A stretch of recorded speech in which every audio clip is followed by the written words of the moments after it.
toda a glória ao único que é digno de receber. Boa noite, igreja vitoriosa, eleitos do Senhor, povo chamado, escolhido, nação santa. Que bom que você está aqui nessa noite. Eu estou muito feliz porque o meu coração nutriu durante todo o dia uma grande expectativa em relação ao que nós vamos falar nessa noite.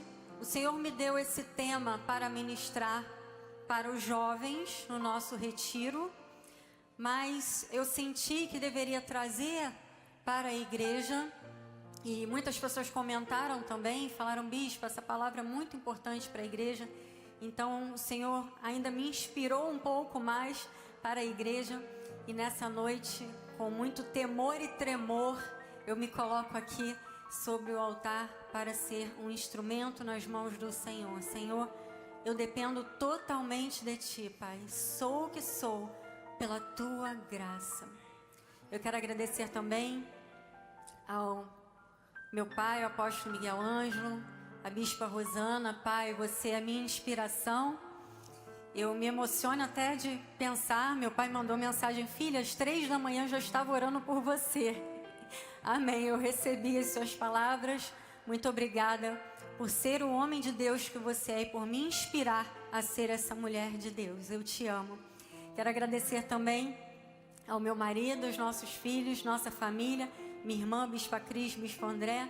Quero agradecer a todo o corpo ministerial que está aqui servindo nessa noite. E é claro, a você, ovelha do Senhor, que deu ouvidos à voz de Deus. Muito obrigada pela sua presença aqui. A sua presença me honra. Amém?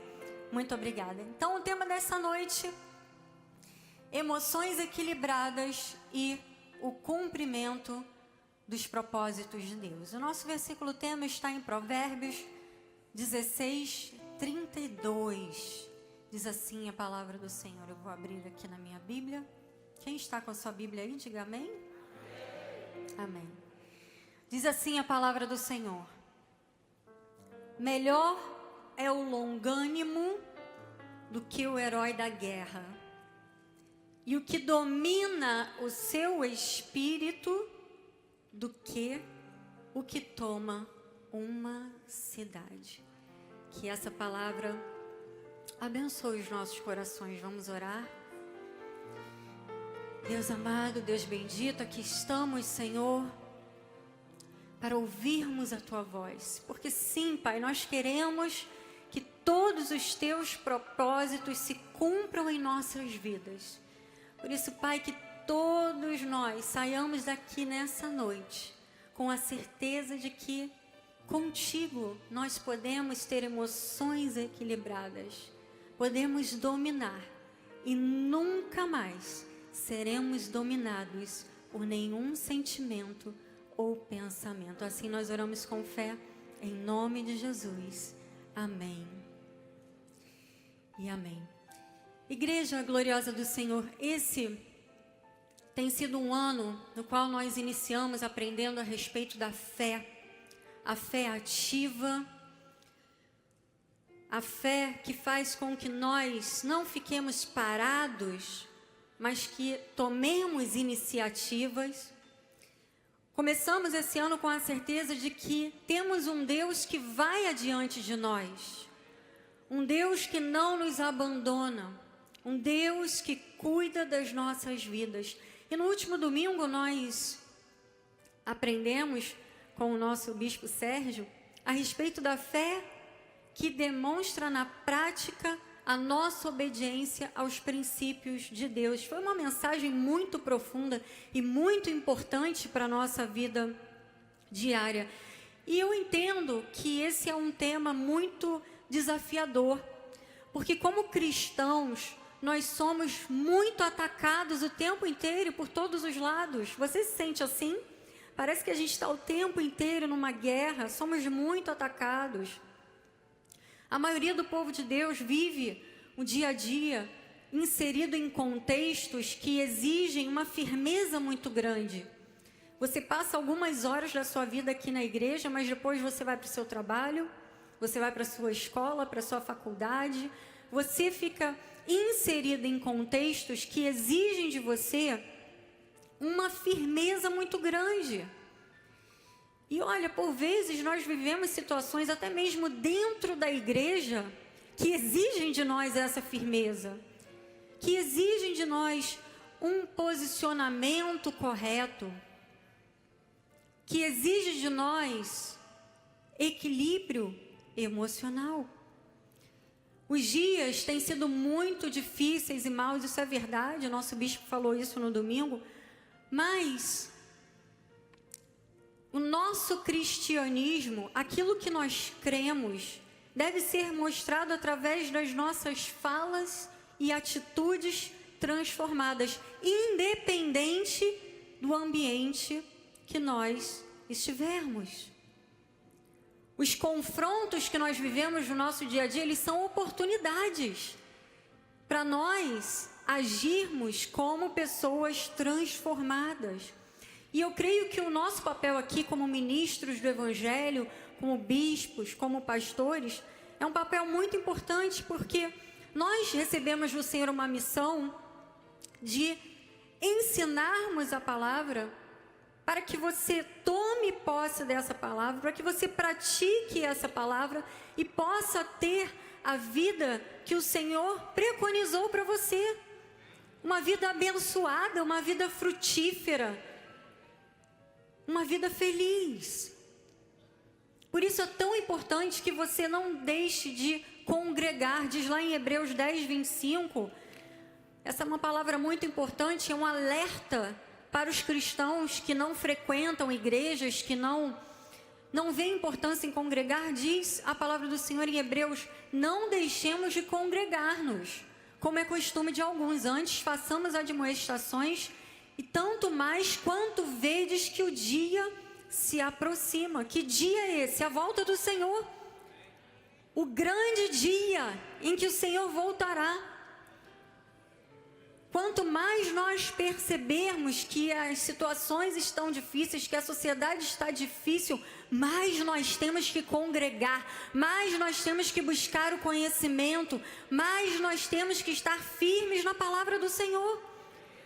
Precisamos priorizar, adquirir o conhecimento, e mais, precisamos praticar esse conhecimento, porque senão não adianta nada.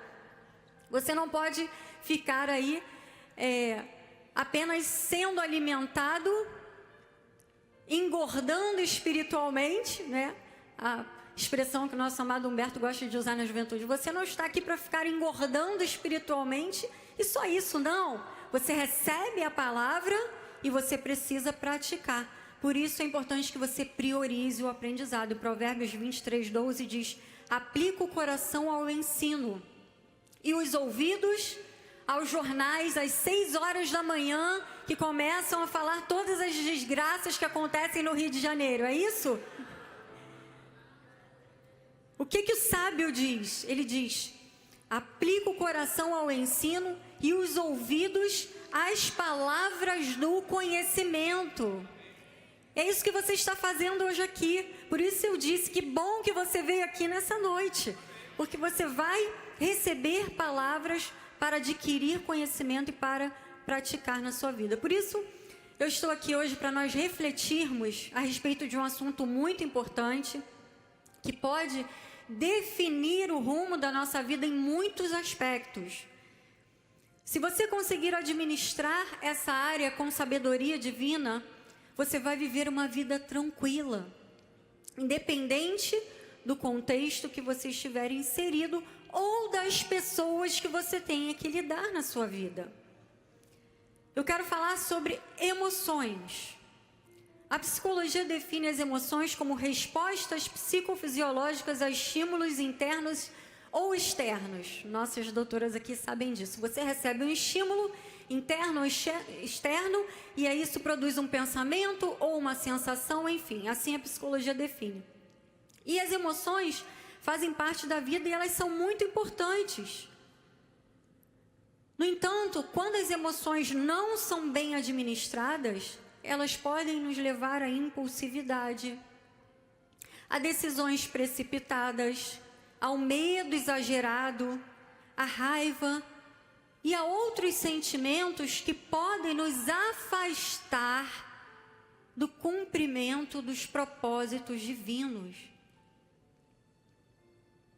Isso é muito sério. Por isso a importância de nós aprendermos com a palavra do Senhor a dominarmos as nossas emoções, administrarmos as nossas emoções. Em Eclesiastes 7:29, o sábio, já lá no final dos seus dias, ele chegou a uma conclusão muito interessante. Ele disse assim: eis o que tão somente achei, que Deus fez o homem reto, mas ele se meteu em muitas astúcias. Olha que conclusão interessante, o sábio chegou no final da vida. Isso é verdade, Deus fez tudo perfeito. Mas quando o homem não segue aquilo que Deus instrui na sua palavra, quando nós não praticamos a palavra, nós acabamos em situações difíceis, situações que por vezes nos afastam dos propósitos que Deus tem para nós. Então, nós precisamos aprender a equilibrar nossas emoções para que elas não nos desviem do caminho que Deus preparou para nós. Você já percebeu como as emoções podem conduzir uma pessoa como um barco à deriva, se ela não conseguir controlá-las? Um dia a pessoa pode estar muito feliz, confiante, animada, mas se ela é uma pessoa instável, no dia seguinte ela já pode estar desanimada, pensando que a vida é horrível, que nada vai dar certo. Ela começa a questionar, tudo parece pesado, tudo parece sem sentido. Por isso, o apóstolo Tiago falou lá em Tiago 1, quando ele estava falando sobre pedirmos a sabedoria a Deus, ele faz uma reflexão interessante. Coloca o versículo 7 direto, por favor, Humberto. Diz assim: não suponha esse homem que alcançará do Senhor alguma coisa. Qual é o tipo de homem que não alcança? E homem aqui, é claro, o ser humano. Que não alcança, que não consegue concluir, que não consegue ter grandes vitórias na sua vida, que não consegue estar ali alinhado aos propósitos de Deus. Diz no versículo 8, ele diz: olha, o homem de ânimo dobre. Como é que é essa pessoa de ânimo dobre? Leia comigo. Ela é o quê? Inconstante em todos os seus caminhos. Ânimo dobre vem de uma expressão que significa duplamente. Alguém que é dividido em sua lealdade e instável em suas decisões. É aquela pessoa que oscila entre a fé e a dúvida. Ela é espiritualmente indecisa e vacilante. Uau! Então é esse tipo de pessoa que vive de forma inconstante, que é desequilibrado. Tiago diz, olha, essa pessoa não alcança nada. No versículo anterior ele diz, ela é jogada de um lado para o outro, é muito inconstante. Então, amados, se nós desejamos que Deus nos use, se nós queremos cumprir os propósitos divinos nessa terra, nós não podemos ser pessoas instáveis, que oscilam entre os comportamentos. Nós precisamos aprender a dominar as nossas emoções. E como eu disse no início, não permitir que elas nos dominem. Você nasceu para dominar, não para ser dominado. Amém? Eu sei que algumas pessoas são naturalmente mais emocionadas, né? Tem a tendência de serem mais impulsivas. Mas, amado, uma vez que você conhece a Cristo, uma vez que você recebe o Evangelho da graça de Deus, isso não pode mais ser uma desculpa para você agir sem discernimento. Para você agir como uma pessoa inconstante, desequilibrada. Por isso nós temos que buscar em Deus esse equilíbrio. Sabe por quê? Porque decisões impulsivas e precipitadas podem trazer consequências desastrosas. Desastrosas. Olha o que o sábio disse lá em Provérbios 25, 28, ele diz assim: como cidade derribada que não tem muros, assim é o homem que não tem domínio próprio. Como é uma cidade derribada sem muros? Imagina só, traz agora à sua mente uma cidade assolada e sem muros. Ela é totalmente vulnerável. É uma cidade vulnerável aos ataques do inimigo. Assim nós podemos fazer uma analogia com a nossa vida. É uma vida vulnerável a qualquer tipo de ataque. Se torna um alvo fácil de destruição porque é guiada pelos impulsos negativos. E isso gera muito sofrimento. Quantas pessoas estão hoje se sentindo como cidades assoladas com muros derribados, porque não conseguiram conter as suas emoções? Em Provérbios 19, 2 diz: não é bom proceder sem refletir. E peca o quê? Quem é o quê? Precipitado. Fala comigo, vamos acordar aí. Peca quem é precipitado. Anota no post-it esse versículo, cola na geladeira, no volante do carro. É importante, volante do carro é importante. Peca quem é precipitado. Então, como eu disse, quantas pessoas estão sofrendo por decisões impulsivas que tomaram? Quantas tomaram decisões precipitadas que geraram consequências desastrosas que as desviaram do propósito que Deus tinha para elas? E trazendo também para a nossa vida diária, em questões práticas, quantos estão endividados porque compraram algo por impulso? Quantas pessoas casaram precipitadamente, sem levar em consideração o caráter do cônjuge? Quantas perderam alguém que amavam ou romperam relacionamentos de amizade por causa da impulsividade, pelo desequilíbrio? Quantas deixaram de viver dias felizes porque o desequilíbrio emocional, ele afasta as pessoas da realização dos seus sonhos?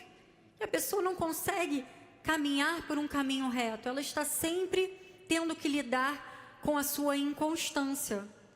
E olha, digo mais, alguns até perderam a sua própria vida por causa do desequilíbrio emocional. Quantas notícias aí nós ouvimos, não é verdade? De pessoas, de brigas no trânsito, de situações que por causa da precipitação, por causa da impulsividade, a pessoa acabou perdendo a vida. Então nós precisamos trabalhar as nossas emoções. E Jeremias 17:9 diz assim: enganoso é o coração, mais do que todas as coisas, e desesperadamente corrupto, quem o conhecerá? O nosso coração, que simboliza as emoções, nosso coração ele não é confiável por si só. Se você não estiver atento e submetido à vontade de Deus, ele pode sim fazer com que você tome decisões equivocadas, ou tenha até mesmo atitudes reprováveis. E continuamos no versículo 10, olha o que o Senhor diz. Nosso Deus diz: eu, o Senhor, esquadrinho o coração, eu provo os pensamentos. Isto para o quê? Para dar a cada um segundo o seu proceder, segundo o fruto das suas ações. Deus não vê apenas as nossas ações externas, não. Ele investiga a essência do nosso coração. Ele vê se o nosso coração está alinhado aos propósitos dele. Ele sonda se o nosso coração está em linha com aquilo que ele nos ensina. Principalmente nos momentos que exigem de nós uma postura diferenciada. Temos que estar atentos, amados. Temos que estar atentos, porque nós vamos colher aquilo que nós semeamos. Olha, nos momentos em que nós estamos, por exemplo, cansados, temos que estar atentos. Temos que estar atentos nos momentos em que nós somos provocados. Sim, porque acontece, né? Nós somos provocados. Às vezes a pessoa fala algo para te machucar, para te provocar, para te ferir. Você tem que estar atento. Temos que estar atentos quando nós precisamos lidar com pessoas um pouco mais difíceis. E nós não devemos tomar nenhuma decisão nesses momentos de vulnerabilidade. Preste atenção nisso e guarde no seu coração. Não tome decisões em momentos de vulnerabilidade. Momentos em que você sentir que você precisa de uma pausa, senão de repente você vai falar o que não devia, você vai ter uma atitude que não deveria ter. Não tome decisões nesses momentos. E eu trouxe para nós estudarmos nessa noite o exemplo de Moisés. Moisés passou por um momento muito delicado, um momento de vulnerabilidade, um momento no qual ele estava desequilibrado. Por quê? Porque ele estava sendo muito pressionado pelo povo. E mais, ele havia passado também por uma situação difícil, porque a sua irmã mais velha, Miriam, tinha falecido. Era um momento de vulnerabilidade. E olha o que aconteceu. Lá em Números 22, eu trouxe aqui na versão NVT, porque eu achei assim, de melhor compreensão, achei muito boa essa passagem nessa versão. Diz assim, acompanhe comigo. Eles estavam lá no deserto de Zim. E diz, como não havia água naquele lugar, o povo se rebelou contra Moisés e Arão. E discutiram com Moisés. E disseram, se ao menos tivéssemos morrido com os nossos irmãos diante do Senhor. Olha que situação que Moisés estava. Havia perdido a sua irmã, um momento triste, um momento delicado, já estava com as suas emoções abaladas. E aí o povo começa a reclamar. Por que vocês trouxeram a comunidade do Senhor até este deserto? Foi para morrermos junto com todos os nossos animais? Por que nos obrigaram a sair do Egito e nos trouxeram para este lugar terrível? Essa terra não tem cereais, não tem figos, não tem uvas, não tem romãs, não tem água para beber. E Moisés ali ouvindo, e o povo reclamando, e o povo não estava nem valorizando a saída do Egito, gente. O povo estava com saudade das frutas. Olha que situação, o povo não estava levando em consideração o que Deus havia feito. E estava ali murmurando e reclamando. E aí o que aconteceu? Moisés e Arão se afastaram do povo e foram até a frente da tenda do encontro, onde se prostraram com o rosto em terra. Então a presença gloriosa do Senhor lhes apareceu. E o Senhor disse a Moisés, você e Arão peguem a vara e reúnam todo o povo.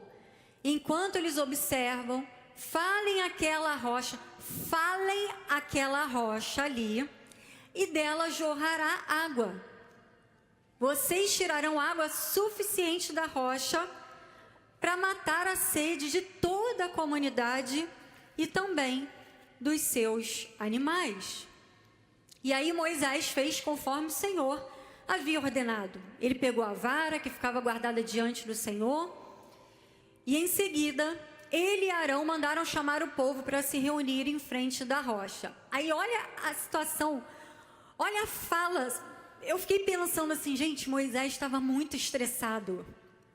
Ele estava muito estressado, ele estava muito nervoso. Ele estava muito desequilibrado nesse momento, porque imagina, ele estava vulnerável. Perdeu a sua irmã, o povo reclamando no ouvido dele, ele já tendo que liderar aquele monte de gente. E liderar não é fácil não, amado. Liderar o povo de Deus, eu acho que é a missão mais complexa que existe. E aí, olha como Moisés se refere a eles. Ouçam seus rebeldes, gritou Moisés. Olha, ele já estava muito estressado. Ouçam seus rebeldes, gritou Moisés. Será que é dessa rocha que teremos que tirar água para vocês? Então Moisés levantou a mão e bateu na rocha 2 vezes com a vara. Mas Deus falou para ele: Moisés, fala a rocha. Só que Moisés estava tão estressado, estava tão desequilibrado que ele: seus rebeldes, vocês querem água? Então toma. E olha, parece engraçado, mas isso foi algo muito grave. É que eu estou tentando dar um pouco de leveza à situação. Mas assim, foi algo muito grave. Porque olha a consequência. Lembra que eu falei? Emoções desequilibradas geram consequências desastrosas. Olha o que aconteceu. O Senhor, porém, versículo 12, disse a Moisés e a Arão: uma vez que vocês não confiaram em mim para mostrar minha santidade aos israelitas, não os conduzirão à terra que eu lhes dou. Bispo, mas Moisés fez tudo certo até ali, mas ele desobedeceu a Deus. No momento em que Deus disse: fale a rocha, ele estava irado, ele deu lugar às suas emoções e ele bateu na rocha. Foi um momento de desequilíbrio emocional. E essa decisão tirou dele a oportunidade de entrar na terra prometida. Então, amados, assim como Moisés, muitas vezes nós tomamos decisões baseadas no que nós sentimos no momento, sem considerar as consequências a longo prazo. A falta de controle emocional pode nos impedir de experimentarmos tudo de melhor que Deus tem para nós. Então, nós precisamos pensar nas consequências a longo prazo. Toda atitude que nós temos, nós precisamos pensar antes: o que essa atitude vai causar na minha vida a longo prazo? Pode ser que agora eu resolva, mas o que isso vai gerar lá na frente? Será que essa atitude vai me impedir de tomar posse daquilo que Deus preparou para mim? Como aconteceu com Moisés? Temos que refletir. Outro personagem bíblico que sofreu pela sua instabilidade emocional foi o apóstolo Pedro. Ele foi um homem que em muitas situações ele agiu de forma impulsiva e desequilibrada, movido pelo calor do momento. E olha que eu trouxe 2 passagens para nós percebermos como ele oscilou ali no seu comportamento. A primeira foi em Mateus 16, 13 em diante. Aqui Pedro estava tranquilo, estava bem calminho, conectado com Jesus, estava ali, sabe, bem sereno. E olha o que aconteceu. Indo Jesus para os lados de Cesareia de Filipe, perguntou aos seus discípulos: quem diz o povo ser o filho do homem? E eles responderam: uns dizem João Batista, outros Elias, outros Jeremias ou algum dos profetas. Mas vós, continuou ele, quem dizeis que eu sou? Próximo. Respondendo Simão, Pedro disse: tu és o Cristo, o Filho do Deus vivo. Olha, que momento importante ali. Pedro reconheceu, ele estava bem, sabe? Ele falou: claro, Jesus, tu és o Cristo, o Filho do Deus vivo. E Jesus lhe afirmou: bem-aventurado és, Simão Barjonas, porque não foi carne e sangue que te revelaram, mas meu Pai que está nos céus. Também eu te digo que tu és Pedro, e sobre essa pedra, Jesus, e a revelação de que ele era o Filho de Deus, edificarei a minha igreja e as portas do inferno não prevalecerão contra ela. Aquela foi uma grande revelação. Mas apenas 2 versículos depois, Pedro cometeu um erro clássico daqueles que são dominados pelas suas emoções. Ele foi impulsivo. Ele tentou impedir Jesus de cumprir a sua missão. Vamos ver lá. Desde esse tempo, começou Jesus Cristo a mostrar aos seus discípulos que lhe era necessário seguir para Jerusalém e sofrer muitas coisas dos anciãos, dos principais sacerdotes, dos escribas, ser morto e ser ressuscitado no terceiro dia. E Pedro, olha só, veja o comportamento. Pedro, chamando à parte, Pedro, discípulo, chamou Jesus Cristo, o verbo vivo, chamou ele à parte e começou a reprová-lo, dizendo: Senhor, tem compaixão de ti, Senhor, isso de modo algum te acontecerá. Mas Jesus, voltando-se, disse a Pedro: arreda, Satanás, tu és para mim pedra de tropeço, porque não cogitas das coisas de Deus, e sim das dos homens. Uau! Mas 2 versículos atrás, Jesus estava dizendo: muito bem, Pedro, grande revelação. E logo depois o Senhor Jesus diz: espera aí, arreda-te, Satanás. Pedra de tropeço quer dizer, vem da palavra original escandalon, armadilha, obstáculo, motivo de queda. Pedro foi repreendido porque, movido pela precipitação, ele tentou evitar o inevitável. Satanás significa adversário, opositor. Aqui, Jesus não estava chamando Pedro literalmente de Satanás, mas ele estava indicando que naquele momento, Pedro estava sendo um obstáculo ao plano divino, porque ele estava influenciado por pensamentos humanos e não pela vontade de Deus. Jesus estava ordenando que Pedro se afastasse daquela mentalidade carnal, pois estava pensando segundo os homens e não segundo Deus. E aqui, amados, nós aprendemos uma outra lição essencial. Ouçam muito bem. Pessoas instáveis podem ser usadas para tentar nos desviar do que Deus nos chamou para fazermos. Sabia disso? Talvez você seja a pessoa estável, mas uma pessoa instável pode ser, sim, energizada pelo inimigo para tentar tirar você dos propósitos de Deus. Por isso, muito cuidado com quem você desabafa os seus problemas. Cuidado a quem você está pedindo conselhos. Porque se a pessoa não tiver sabedoria, discernimento espiritual, ou se ela ainda estiver no processo de amadurecimento, ela pode ser, sim, energizada pelo inimigo. Pode ter pensamentos carnais, não estar ali com seus pensamentos alinhados com Cristo e tentar desviar daquilo que é a vontade de Deus para a sua vida. E mesmo parecendo que ela tem boas intenções, ela pode estar sendo uma pedra de tropeço. Pedro falou para Jesus: Jesus, não faz isso não, tem compaixão de ti, que isso, você não pode passar por isso. Mas havia um plano de Deus ali, Jesus precisava passar por isso. E Pedro estava ali com uma mente carnal, tentando tirar Jesus daquele propósito.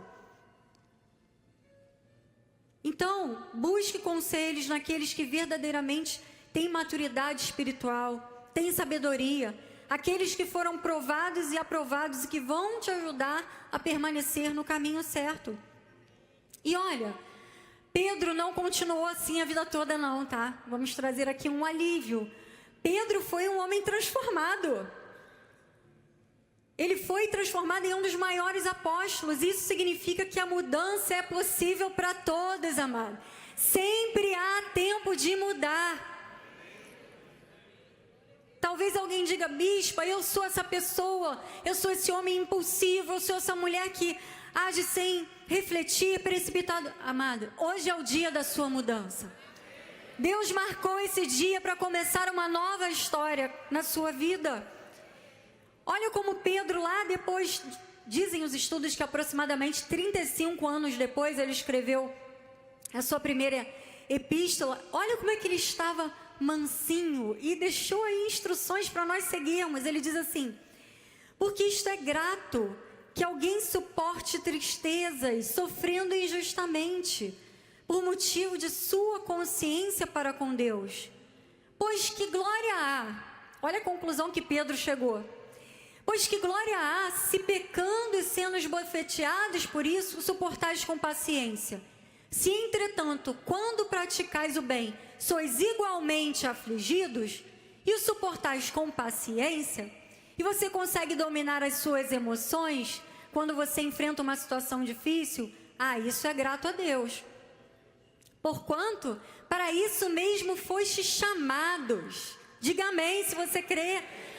Pois que também Cristo sofreu em vosso lugar, deixando-vos exemplo para seguirdes os seus passos, o qual não cometeu pecado, nem dolo algum se achou na sua boca.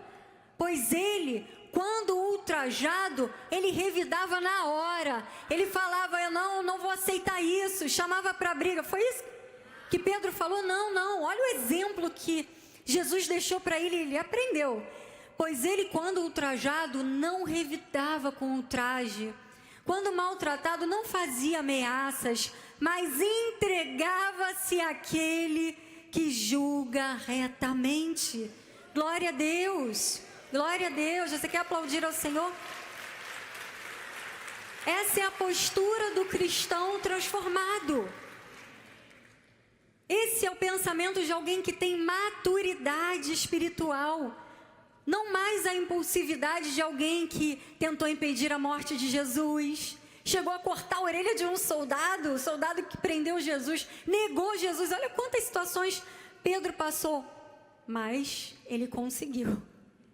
Ele foi transformado, ele amadureceu espiritualmente, ele aprendeu que o Filho de Deus precisa ser paciente, equilibrado, precisa suportar certas situações com a certeza de que Deus é o justo juiz. Diga isso, Deus é o justo juiz.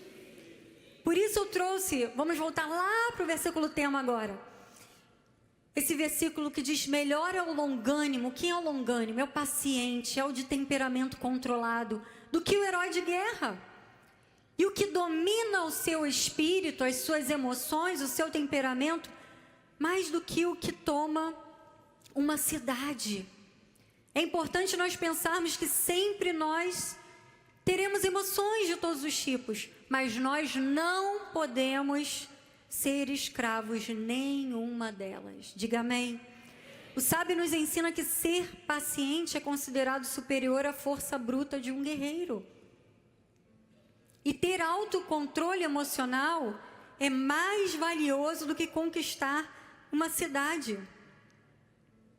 Porque mostra um governo sobre as reações impulsivas. Quando nós estamos emocionalmente equilibrados e confiamos em Deus, nós conseguimos discernir melhor a sua vontade para as nossas vidas. A paz que uma pessoa equilibrada tem faz com que ela permaneça firme no propósito. Por isso, amados, viver além dos sentimentos é essencial. Não podemos tomar decisões emocionais precipitadas, baseadas em momentos de euforia ou desânimo. Quanto melhor administrarmos as nossas emoções, seguindo aquilo que a palavra nos orienta, maiores serão as chances de nós tomarmos decisões mais assertivas. Decisões que vão gerar tranquilidade aos nossos corações.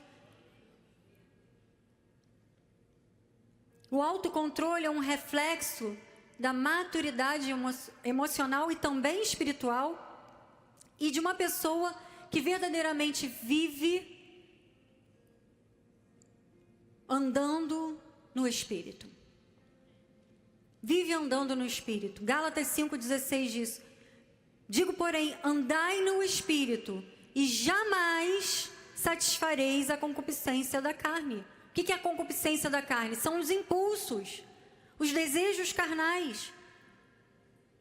Ele diz, andai no Espírito, porque a carne milita contra o Espírito contra a carne, porque são opostos entre si, para que não façais o que porventura seja do vosso querer. Mas o fruto do Espírito é amor, porque antes ele vem falando tudo que é obra da carne, e ele diz no versículo 22, mas o fruto do Espírito é amor, alegria, paz, longanimidade, benignidade, bondade, fidelidade, mansidão e domínio próprio. Contra essas coisas não há lei. Eu trouxe aqui também um versículo na versão NVT, o primeiro 16, que eu achei também muito interessante. Ele diz assim: por isso digo, deixem que o Espírito guie a sua vida. Assim não satisfarão os anseios da sua natureza humana. Assim que nós temos que viver. Nós temos que deixar o Espírito guiar a nossa vida, para que a nossa carne não seja alimentada.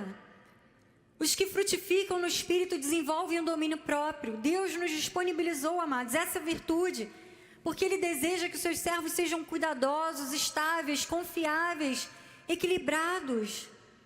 O domínio próprio nos ajuda a ponderarmos, como eu já disse, a tomarmos decisões sábias, a permanecermos nos propósitos de Deus, mesmo diante de desafios. Sempre vamos nos deparar com muitas situações desafiadoras, e algumas, eu digo para você, serão até testes de fé. Você vai se deparar no seu dia a dia, você vai ter que lidar com alguém que não gosta de você, que não tem o Espírito de Deus, que vai ser um teste do seu testemunho, vai ser um teste para saber se você realmente está andando no Espírito, se realmente o Espírito está guiando a sua vida, ou se você está dando lugar à sua carne. Então, amados, Deus, Ele não vai eliminar as nossas emoções. Nós temos que reconhecer as nossas emoções e submetê-las a Deus, para que nós possamos administrar, para que possamos viver guiados e capacitados pelo Pai, para que possamos praticar diariamente o que a Bíblia nos ensina. E dessa forma, possamos tomar decisões mais conscientes. Tiago 1 diz assim, esse é outro versículo também que a gente tem que escrever no post-it e colar assim em vários lugares, sabe? Ajuda. Ele diz assim, olha, todo homem, pois, seja pronto para ouvir. Diga comigo, vamos ler juntos, acorda aí, vai. Todo homem, pois, seja pronto para ouvir, tardio para falar e tardio para se irar. Por quê? Porque a ira do homem não produz a justiça de Deus. Pelo contrário, a ira do homem pode levá-lo a grandes problemas. E às vezes, consequências irreversíveis. Então, nada que seja resultado de atitudes carnais, da ira, da raiva, produzirá o mover de Deus, amado. Nada. Temos que ouvir mais, ponderar nas nossas palavras, preservar as nossas emoções e aguardar o agir de Deus. Aprenda a esperar o agir de Deus. Aprenda a esperar. Mas, bispa, me falaram aquilo, também já me falaram. Mas, bispo, fizeram aquilo, também já fizeram comigo. Amada, aguarde. Deus é o justo juiz. Há um tempo para todas as coisas se resolverem. Há um tempo para o Senhor honrar a sua vida. Confie no Senhor, confie que Ele está cuidando de você. Faça a sua parte. Haja como um filho de Deus e confie na justiça do Senhor. Salmos 34:12 diz: quem é um homem que ama a vida e quer longevidade para ver o bem? Quem? Diz aí, diz amém, vai. Quem ama a vida e quer longevidade para ver o bem? Vamos lá. Ai, gente, peraí, vocês são muito fraquinhos, gente. Isso é o quê? É sono, é fome? Vou perguntar de novo, só tem mais 5 minutos. Ô, Jesus, me ajuda. Mas só falta uma página. Quem é o homem que ama a vida e quer longevidade para ver o bem? Ah, agora sim. Obrigada, bispo, que me ajudou ali.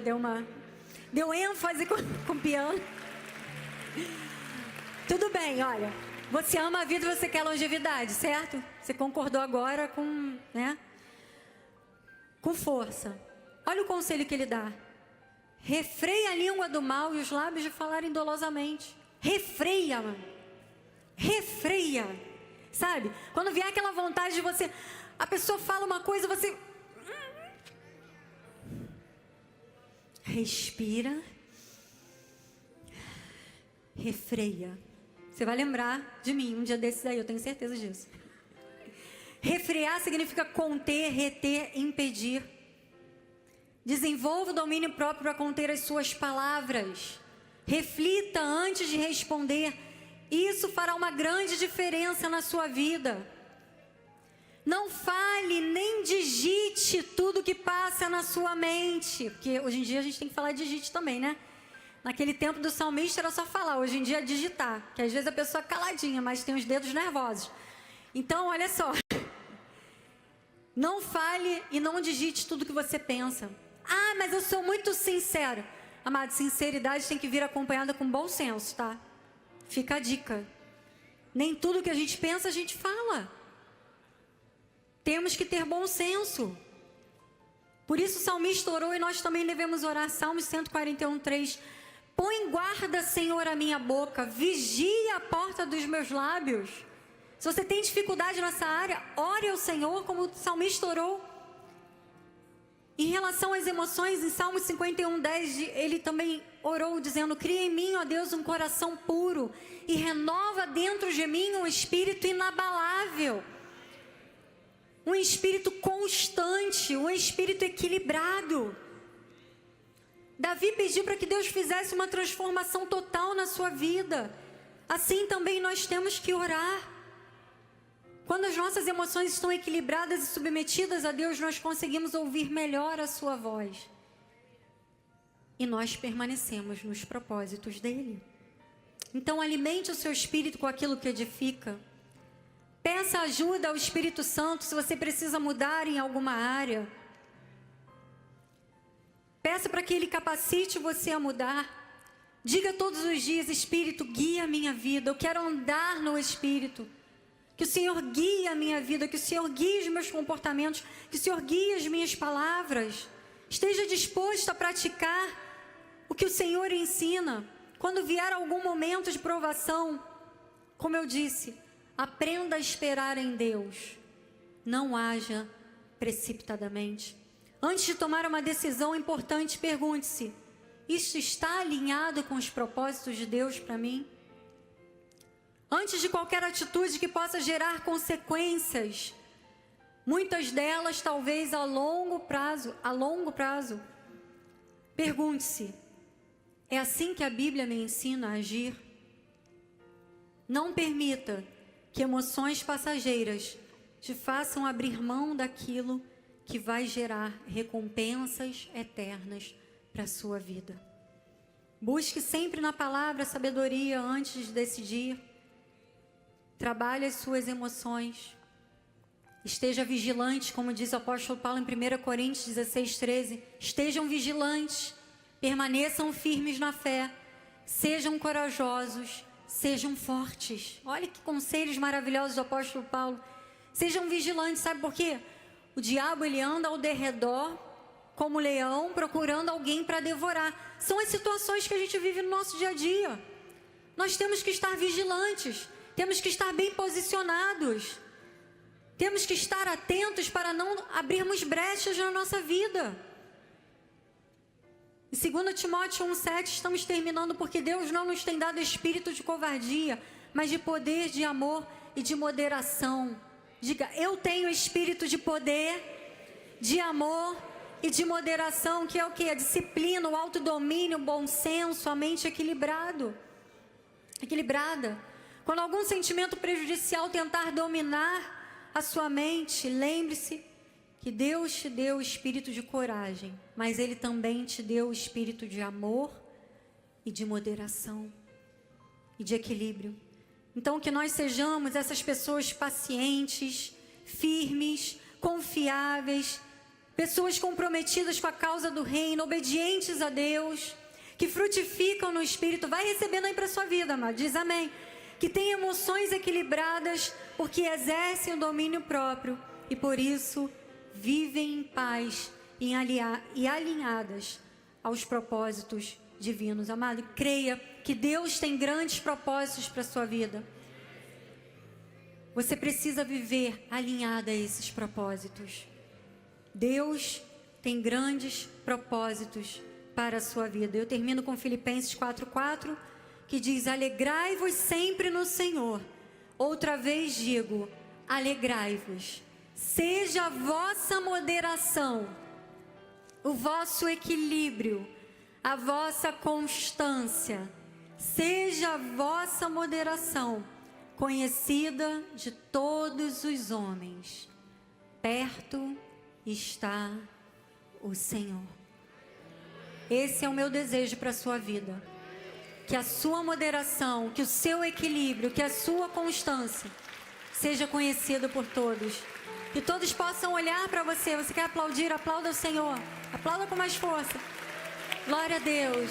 Glória a Deus. Que todos possam olhar para você e possam perceber que em você há um espírito diferente. Há o Espírito de Deus. Amém? Feche os seus olhos, Deus amado e bendito. Recebemos, Pai, essas palavras em nossos corações. Corações estes que já chegaram aqui como uma terra fértil e muito adubada, Pai. E essas sementes que nós recebemos nessa noite, elas vão germinar. E elas vão produzir muitos frutos, Pai. Eu creio, Senhor, que Tu, nessa noite, Pai, já estás capacitando todos aqueles que receberam essas palavras para que possam praticá-las no seu dia a dia, Pai. Que a moderação dos Teus filhos, que o equilíbrio, que a constância seja conhecido por todos, Pai. Que todos possam olhar para nós e perceber que somos pessoas transformadas pelo Teu Espírito, que andamos e vivemos no Espírito. Assim eu oro com fé, em nome de Jesus. E aqueles que receberam essas palavras, digam amém, amém e amém. Glória a Deus. Você pode ficar de pé no seu lugar? Bispo Sérgio vai dar a bênção final. Glórias a Deus. Amém. Que palavra maravilhosa, amém? Glória a Deus. Todos estão prontos para praticarem? Amém. Glórias a Deus. Tendo suas mãos em direção ao altar, Deus amado e bendito, obrigado, Senhor, por esta noite maravilhosa, amém, por esta Jesus. Mensagem poderosa. Amém. Cremos, Senhor, que ela caiu no nosso coração e já está frutificando. Amém, Jesus. Que agora, Senhor, os Teus anjos ministrem em nosso favor, Amém, Jesus. nos guardando, nos protegendo, nos levando em perfeita paz e Amém, vitória em nome até o de nosso Jesus. lar.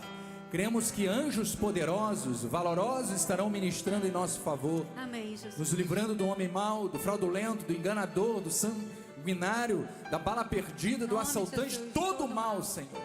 Estaremos livres de todo mal, certos, Senhor, de que o Espírito Santo nos guardará e nos conduzirá em perfeita vitória. Amém, E Jesus. tenhamos uma noite poderosa, Nome o de resto Jesus. de semana em perfeita vitória. E o povo de Deus que recebe, aqueles que têm as suas emoções equilibradas, digam amém, Amém. e amém. Graça e paz. Paz. Boa noite.